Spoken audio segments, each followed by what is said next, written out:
এবারে খ্রিস্টান ধর্মে ঈশ্বরের ধারণা সম্পর্কে বলার আগে আমি কয়েকটা বিষয় পরিষ্কার করে বলতে চাই।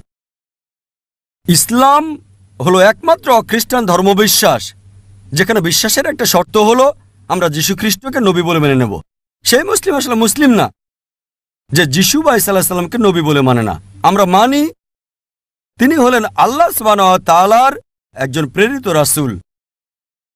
আমরা মানি তিনি হলেন মসিহ অর্থাৎ খ্রিস্ট।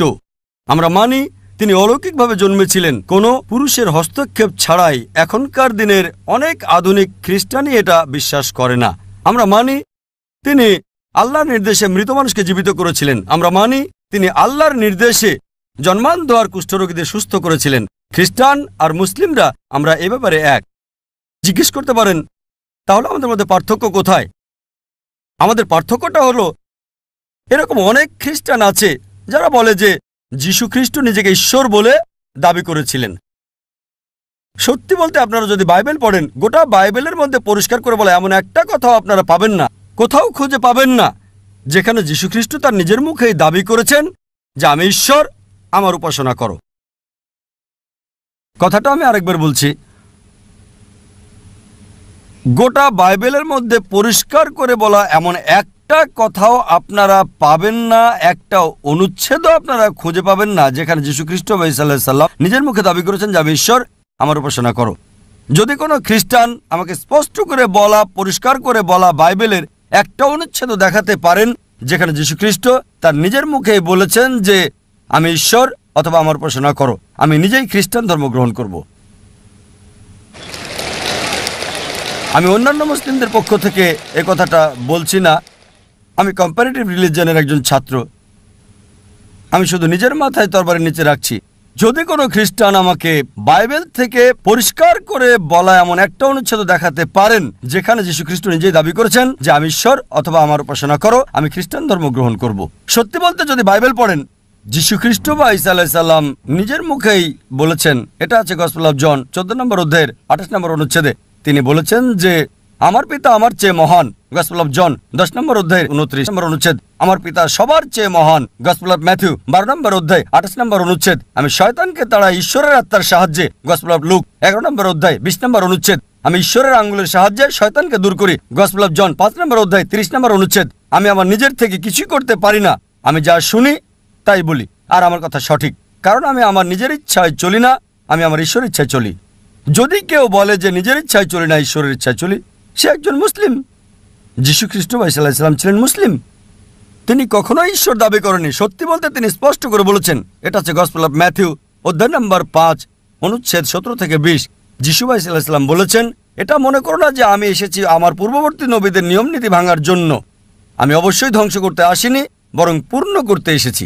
যতদিন পৃথিবী এবং স্বর্গ থাকবে ততদিন একটা কথা বা একটি শব্দ কোনোভাবেই বাতিল হবে না, যতদিন না সব পূর্ণ হবে। এবং তোমাদের মধ্যে যে কেউ এর একটা অবমাননা করবে আর মানুষকে তা বলবে, সে কখনো ঈশ্বরের স্বর্গরাজ্যে প্রবেশ করবে না। এবং যে কেউ এই বিধান মানবে আর মানুষকে শিক্ষা দেবে, তাকে ঈশ্বরের স্বর্গরাজ্যে দেওয়া হবে।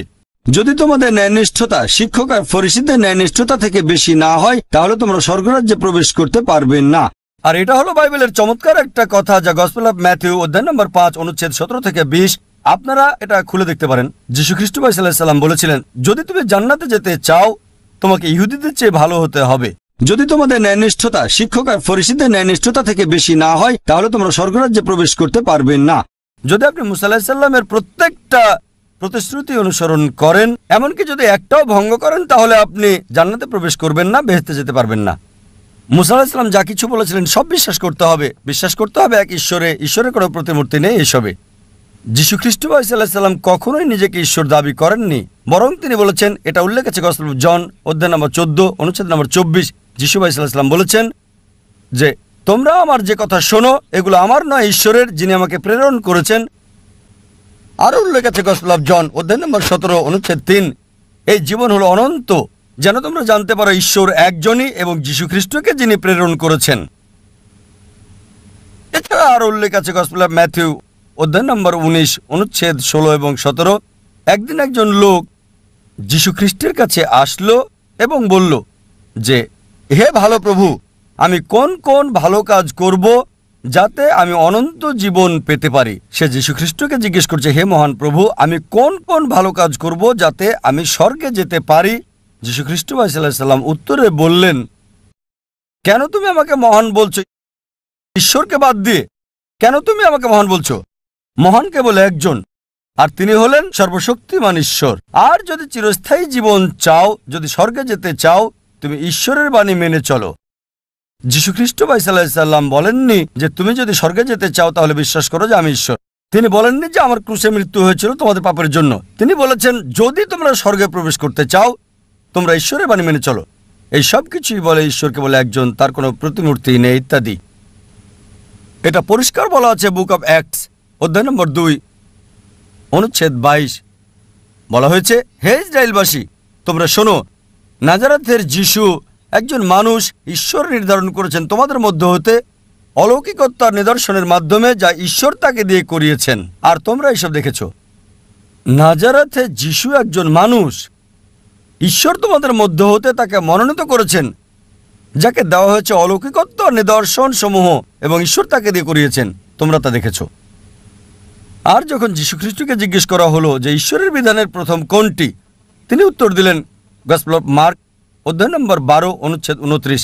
ঠিক একই কথা যা মুসা আলাইহিস সালাম আগে বলেছিলেন, এটা আছে বুক অব ডিউটেরোনমিতে অধ্যায় 6 অনুচ্ছেদ 4। আর তিনি বলেন, এটি একটি হিব্রু উদ্ধৃতি যার অর্থ, শোনো হে ইসরায়েলবাসী, প্রভু আমাদের প্রভু কেবল একজন। সুতরাং আপনি যদি খ্রিস্টানদের বাইবেল পড়েন, খ্রিস্টান ধর্মে ঈশ্বরের সঠিক ধারণাটা বুঝতে পারবেন যে ঈশ্বর কেবল একজনই, তার কোনো প্রতিমূর্তি নেই, আমাদের কেবল তাকে উপাসনা করতে হবে, অন্য কাউকে নয়।